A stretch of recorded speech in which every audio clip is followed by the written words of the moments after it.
సంవత్సరాల తరబడి ఎన్ని మందులు వాడినా మీ మోకాల నొప్పులు తగ్గట్లేదా? ప్రాణ పెయిన్ క్లినిక్ లో అత్యాధునిక చికిత్స. ఏషియాలోనే మొట్టమొదటి ప్రైవేట్ మెడికల్ కాలేజ్ అని గొప్పగా చెప్పుకోవాల్సిన పేరు RG Kar medical college and hospital. అలాంటి కాలేజ్లా ఒక ఘటన జరిగింది. చాలా భయానకమైన ఘటన ఇది. దీని గురించి తలుచుకుంటేనే వణుకు పుడుతుంది ఈ రోజు అందరు ఆడోళ్ళకి. సో ఈ రోజు నేను వచ్చిన ఈ శ్యామ్ బజార్ రోడ్లున్న కోల్కతాలున్న ఆర్జీకర్ మెడికల్ కాలేజ్ కి. మరి ఇక్కడ ఏం జరుగుతుంది అసలు? లోపల ఇంకా టెంట్లు వేసుకొని చాలా మంది ఉన్నారు. సో ఒకసారి లోపలికి పోయి చూద్దాము. అంటే నేను వచ్చే టైంకి యాక్చువల్గా ఈ రోజు బీజేపీ బంద్ ప్రకటించింది ఇక్కడ వెస్ట్ బెంగాల్లో. బీజేపీ బంద్ ప్రకటించినాక కూడా చాలా వెహికల్స్ తిరుగుతున్నాయి. అండ్ ఇంకొకటి ఏంటి అని అంటే పొద్దున 6 గంటల నుంచి సాయంత్రం 6 గంటల వరకు. సో నేను వచ్చే టైంకి ఇక్కడ 5:30 అవుతుండే. అంటే 28వ తారీఖు 5:30కి కూడా చాలా బండ్లు తిరుగుతూ ఉన్నాయి. అంటే ఇక్కడ రాష్ట్ర ప్రభుత్వము ఆ బంద్ని మొత్తం కూడా అగేన్స్ట్ గా, అంటే బంద్ చేయడానికి వీలు లేదు అని చెప్పేసి ఆఫీసులు, కాలేజ్లు, గవర్నమెంట్ ఆఫీసులు కానీ లేకపోతే కాలేజ్లు, స్కూళ్ళు అన్నీ కూడా ఓపెనే ఉంచడం జరిగింది. అండ్ జనాలు కూడా తిరుగుతూ ఉన్నారు. బట్ బీజేపీ వాళ్ళు రోడ్డు మీదకి వచ్చి చేసిన ఏదైతే ప్రొటెస్ట్ ఉందో ఈరోజు, అది చాలా చాలా వైలెంట్గా మారింది ఈరోజు. అంటే వాళ్ళు ప్రొటెస్ట్ చేయడము, పోలీసులు కాల్పులు చేయడము, నీళ్లతోని, అంటే the full pressure of water తోని కొట్టడము వాళ్ళని.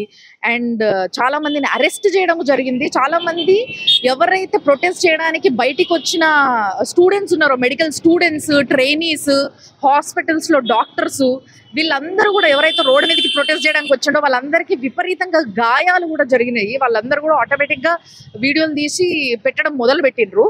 సో ఇదంతా జరుగుతుండగా మరి ఇక్కడ కాలేజ్ దగ్గర ఎట్లుంది పరిస్థితి అని చూడడానికి నేను వచ్చిన. మీకు కూడా చూపిస్తారండి. చూసారు కదా, ఇక్కడ బయట కూడా మొత్తం చాలా బందోబస్తు, అంటే పోలీసులు, చాలా మంది పోలీసులు ఉన్నారు.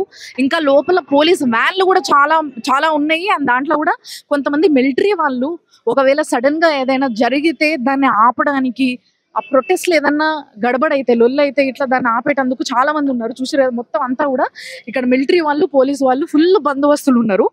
అయితే లోపలికి ఎంటర్ కాగానే లోపలికి ఎంటర్ కాగానే వి వాంట్ జస్టిస్ అని చెప్పి ఆ అమ్మాయి, ఏ అమ్మాయి పైన అయితే ఈ అఘాయిత్యం జరిగిందో ఆ అమ్మాయి ఫోటో, అంటే ఫేస్ లేకుండా ఒక అమ్మాయి ఫోటోని అక్కడ పెట్టి ఆమెకి పూలదండ వేసి చాలా మంది ప్రొటెస్ట్ ఇక్కడ నుంచి మొదలు పెడుతున్నారు.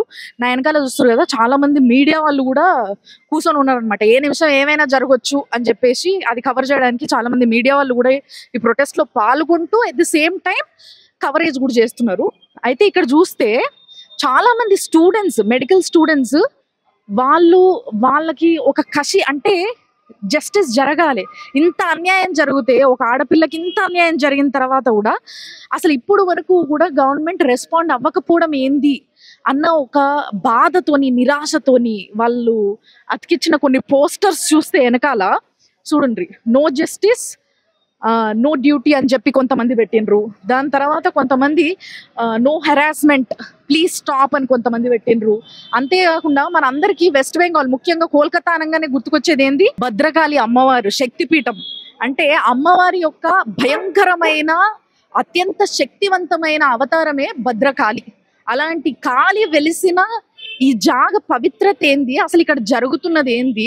నిజంగా ఇక్కడ ఆడోళ్ళందరూ భద్రకాలులాగా మారాల్సిన టైం నిజంగా వచ్చిందా అనిపించే అంతగా ఇక్కడ ప్రొటెస్ట్ జరుగుతూ ఉంది. ప్రతిరోజు మీరు చూస్తూ ఉన్నారు. కానీ మన వాళ్ళకి, అంటే ముఖ్యంగా మన తెలుగు వాళ్ళకి అసలు ఇక్కడ ఏం జరుగుతుందో క్లియర్ గా, స్పష్టంగా చూపించడానికి ఈ రోజు నేను ఇక్కడికి వచ్చిన. ఈ రోజు రేపు మొత్తం కూడా ఇక్కడ ఏం జరగబోతుందో ప్రతి ఒక్కటి నిమిషం నిమిషం నేను మీకు చూపించడానికి ప్రయత్నం చేస్తున్నా. సో చూసారు కదా, ఇట్లా వెనకాలన్నీ కూడా జస్టిస్, వి వాంట్ జస్టిస్ అని చెప్పేసి కొన్ని పెట్టడం జరిగింది. చాలా బిజీగా ఉంది ఈ హాస్పిటల్ అంతా కూడా. నేను లోపలికి కూడా పోయి అసలు ఎక్కడ ఈ ఘటన జరిగింది, అక్కడ అసలు ఆ రూమ్ ఎట్లుంది, ఏంది, జరిగే అవకాశం ఎంత ఉంది, అంటే ఒక అమ్మాయికి అంత సెక్యూరిటీ లేదా ఈ ఒక కాలేజ్లా అని చెప్పేసి ఒక అనుమానం వస్తుంది కదా అందరికీ.